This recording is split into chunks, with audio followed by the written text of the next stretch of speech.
All right, folks, prepare to have your minds blown.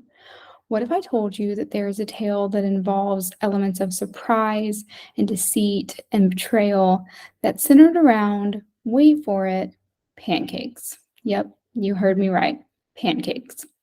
So you're probably raising an eyebrow, wondering how in the name of Aunt Jemima can breakfast food be so scandalous?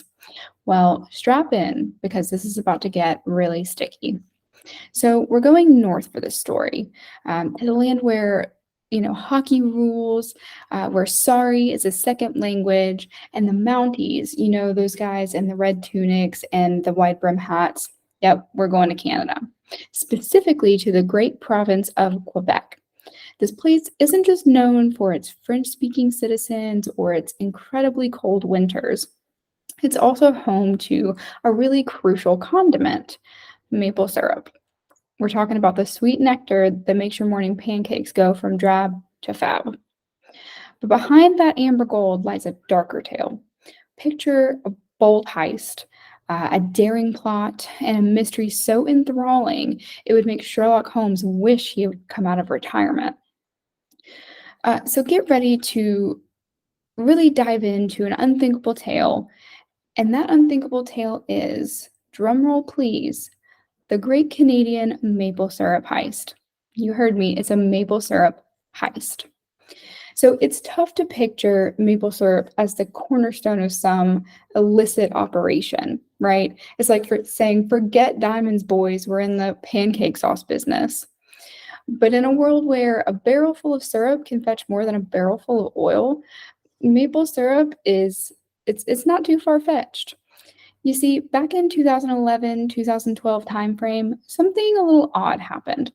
Now, I don't know about you, but when I think about secure, high value things, my mind goes to bank vaults full of money or art museums with priceless paintings or maybe even like top secret government files. But up in Quebec, they've got a whole different kind of treasure. It's that sweet, sticky golden maple syrup.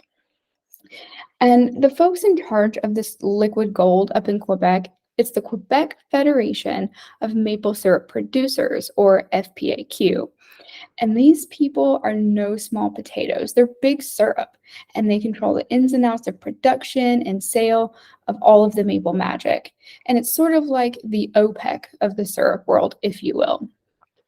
They even have something called the Strategic Reserve, like some sort of syrupy Fort Knox, housing barrels and barrels of the sweet stuff. And it's valued at about $30 million. Now, according to Bloomberg Businessweek, in 2012, an innocent audit took a pretty unexpected turn. An accountant was climbing on top of the barrels of syrup. They were situated sort of like stairs, so you could walk up them and inspect each one. But as he was doing that, one almost toppled over. So something was off. Each barrel was supposed to weigh about 620 pounds, which is the size of a small horse. It's not exactly light. But they found that barrels that should have been full of the high quality syrup were suspiciously light, and some were even completely filled with water. Folks, it was a scandal, a syrup scandal. The authorities discovered that a crafty group of thieves had been siphoning off the syrup and replacing it just with regular water. And the mastermind behind all of this, behind the whole operation, was a crafty guy named Richard Vieras. And Richard wasn't just a syrup enthusiast, he was an expert at exploiting loopholes and outsmarting the whole maple monopoly. And as it was recounted by the Canadian Encyclopedia, he took about 10 months. It was over the course of 10 months that Vieras and his crew managed to sneak away with 2,700 tons of syrup, which, according to Wikipedia, was worth about $18 million. And this was like the breakfast equivalent of Ocean's 11, just with more pancakes and fewer slot machines. But the aftermath of the discovery was massive. So 300 people were interviewed and 40 search warrants were issued.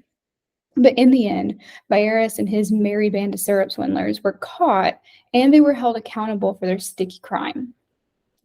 So the next time you're pouring that beautiful golden maple syrup all over your breakfast, just take a moment to appreciate the high stakes, the covert operations, and the international intrigue that could swirl beneath the surface. And it just goes to show you, even the sweetest of things can lead to some truly bitter consequences. And that, my friends, is the legendary and surprisingly true story of the Great Canadian Maple Syrup Heist.